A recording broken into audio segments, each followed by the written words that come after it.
Our next speaker is Bill Boswell. He is the Senior Director of Partner Strategy for Siemens PLM Software. He's got nearly 30 years of experience in software systems engineering product management across multiple markets and industries. He currently directs worldwide marketing and go-to-market strategy for the consulting and systems integration partners, software and technical partners, and Go PLM global academic partners. What's really important, what Bill is going to talk about, is that one of the things that we've identified a lot is literacy, sustainability literacy in our current workforce, in our population at large, and in our generation that's coming up. Please help me welcome Bill Boswell.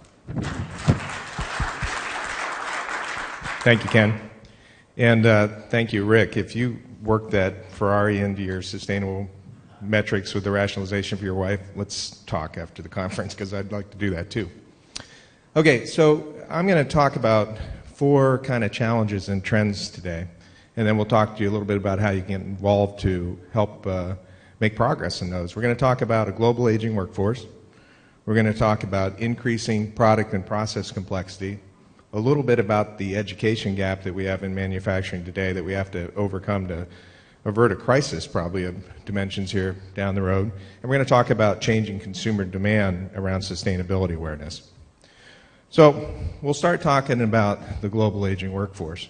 And global aging is a challenge that makes its way onto the front covers from time to time, as you can see here. But it's a long-term challenge. It isn't going to go away. And because of that, sometimes makes it easier for us to push it off into something, well, we'll worry about that tomorrow. So it gets pushed off those front covers by more pressing current events. But the future of work is changing. I'll try not to stand in front of the same place for everyone. And everybody in this room is a part of that demographic change. So if you look at this from a statistics perspective, some of these are pretty startling. Beginning around January 1st of 2011, we started to see that every single day, about 10,000 baby boomers reach the age of 65. And that's going to happen every single day for 19 years. And there's not, as in other kind of times in our history where things like this happen, there's not another bubble that's coming along to replace this. So the aging workforce is going to keep getting older and older. So we have to understand how to deal with that. Where are companies going to find the resources and the knowledge workers to replace those retirees? How are we going to keep older workers productive longer? And how are we just going to, in general, train that next generation? So the second challenge that kind of meshes into this, in my thinking, is this increasing product and process complexity. So we see it across all the industries that Siemens is in, and our customers see it as well. So it really starts to present some interesting challenges. The products that we design, build, manufacture, buy, sell, and use in our own homes are typically not so simple anymore. They're not just mechanical. They also include electrical components, they include electronics, have a large software component. They require complex processes to manufacture them, complex materials, complex plants. So the question you have to ask yourself, with this increasing product complexity and process complexity, is where will the skilled people come from in the future that are going to be able to help you to build these things? You need not only deep technical knowledge in some of these fields, but you also need people with the systems engineering experience to be able to look across these areas and create those as well. So we have to be thinking about the pipeline of the next generation of people that are going to help us to build these complex products and work on these complex processes.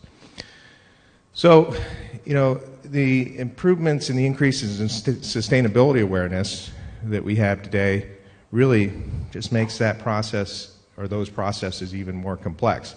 This is a snapshot of a graph out of a World Economic Forum report called The Consumption Dilemma that puts life cycle metrics onto a couple different axes here. On the one axis, you have essentially whether it's used purely internally to external stakeholder engagement, and on the other axis, you have the use of life cycle metrics going from simply data collection to really putting them in action and plotting them against strategic value creation.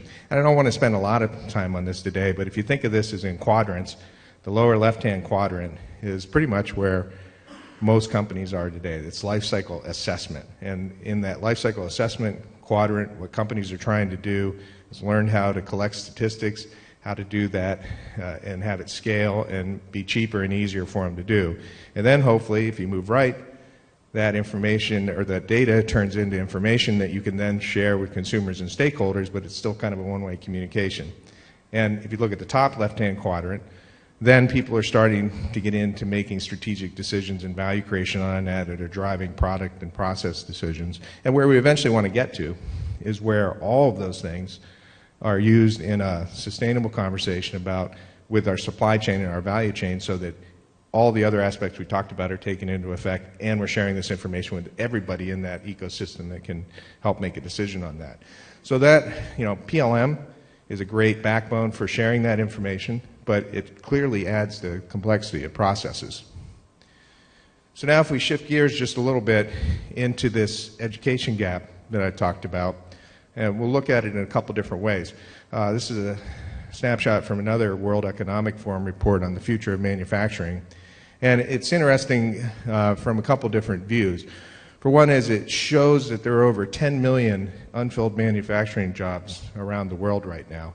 And you can see from the chart on the right that the biggest gaps are in India and China and the US. And then you can see some of the other emerging and developed nations there as well. But if you look at the axes on this report, it shows that many of these shortages are in countries and areas of the world where there is very high unemployment. So it's not that there aren't people available, it's that those people don't necessarily have the right skill set to match up and to fill those jobs today. And so it's a real challenge that are being faced by a lot of employers. So if we look at that in terms of number of degrees that are being produced, this is from a pretty recent Accenture report on this topic, and the chart on the left shows STEM degrees of all levels, so it includes all kinds of STEM disciplines, and it includes all levels of degrees, from bachelor and undergraduate degrees up. And you can see that some of those countries that had the greatest shortages are also doing pretty well at producing the most number of STEM graduates.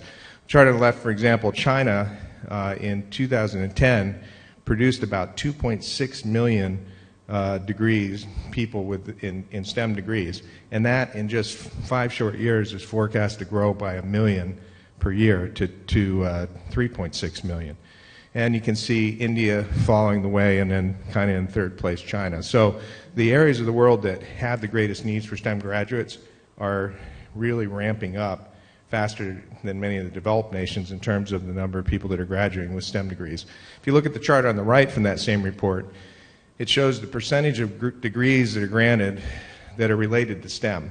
And so China, 41% of the degrees that are being earned in China are STEM degrees or related to a STEM field. And you can see over here on the far right in the US, proportionally, 13%. So, if you think about that, couple it with some of the other things we're talking about, the aging workforce and the need to have more and more people in the STEM pipeline just to stay even, let alone staff up for growth that we're seeing because of that increased product and process complexity, you can see it's a big challenge in terms of the education systems that we have. Just another kind of view on that data, just to bring in some other perspectives. This is from some information that I collected for the UK and for a presentation I did in Europe from 2 surveys that are done there. The top one is actually a GE survey. They do in the UK a survey of high-tech manufacturing executives about every 6 months or once a year. This is from the latest one I had, which is June 2012. And it looks at the difficulty of hiring engineers by level of experience. And so you can see that at all levels, from senior to mid-level to entry-level, high-tech manufacturing is having trouble finding and replacing engineers. The toughest ones are actually at the senior and the mid-level. And so that's an indication, I think, of those increased retirements and the aging workforce that we're seeing. And then the chart at the bottom was done by Business Europe, and I won't spend much time on it, but they ask an interesting question in terms of what business would like to see the government doing more of to help overcome these education gaps. And 81% of the people that they surveyed said that they want to make sure that all graduates have employability skills. Now, the next one down, I know it's hard to read, is really raise the numbers and quality of STEM graduates. But so this top metric, I think, is not talking about do they have the degree in the right area, do they have the technical knowledge. Top metric is saying, hey, kids, people that are coming out of college, coming out of uni, don't necessarily have skills that are going to make them immediately productive in the workplace, right? So it's team skills, it's practical experience, it's working in groups, it's change, right? It's writing skills, presentation skills, the whole deal. So as we talk a little bit later in the presentation about ways to get involved in STEM education, one of the things that we need to talk about is it's certainly not just about cranking more kids out with degrees. It's about cranking out kids that will be productive in our workplaces. Okay, so, you know, as you look at this kind of mental model, why aren't more students, more returning workers, more kids in the U.S. interested in STEM jobs? And it's kind of puzzling because STEM jobs provide good wages. And you can see by this chart, this is U.S. data, that no matter what the level of education, STEM jobs pay more, typically a lot more. If you look at job growth, STEM jobs are predicted to continue to rise through at least 2018 at about twice the rate of non-STEM jobs. So you have good wages, you got good growth, and you have good stability. If you look at the chart on the right, it's from the same data that looks at the unemployment rates for people that are in STEM-related jobs or non-STEM-related jobs. You can see that unemployment typically tracks much lower for STEM-related employment. So why do we only have 13% of degrees being awarded for STEM in the U.S.? We've got a lot of work to do as an industry and as a team. And this is one of my favorite ones because I have two daughters, one of which is a junior in mechanical engineering, and yeah, which is kind of rare. And speaking of rare, thank you for chiming up. I could talk about this chart, but if you look at the data about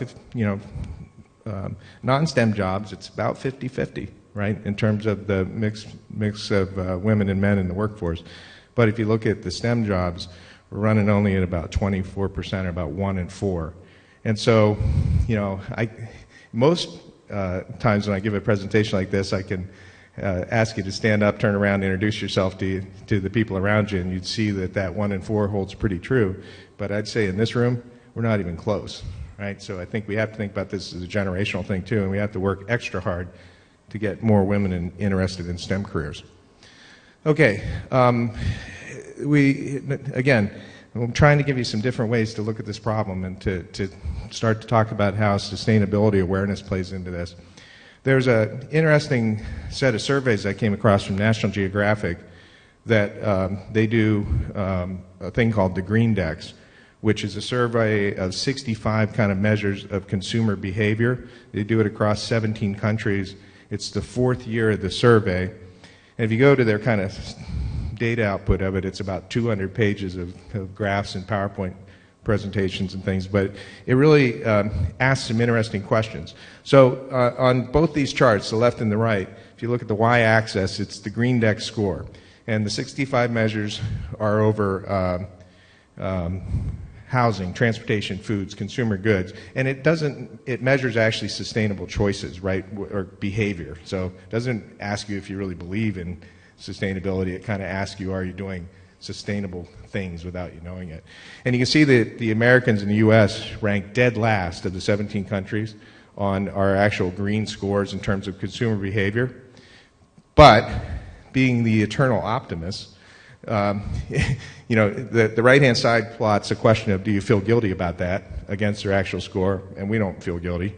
But if you look at the upper right, there's actually some of these emerging markets, India, China, Brazil, they actually have very high scores in terms of actual consumer behavior. But if you look at the right-hand side, where do you feel empowered that you're making a difference, the people who actually have very high scores feel not empowered because their governments are doing things from policy, right, that that lead to pollution and things. But the eternal optimists, us Americans, we're dead last, but we believe our decisions could make the most difference.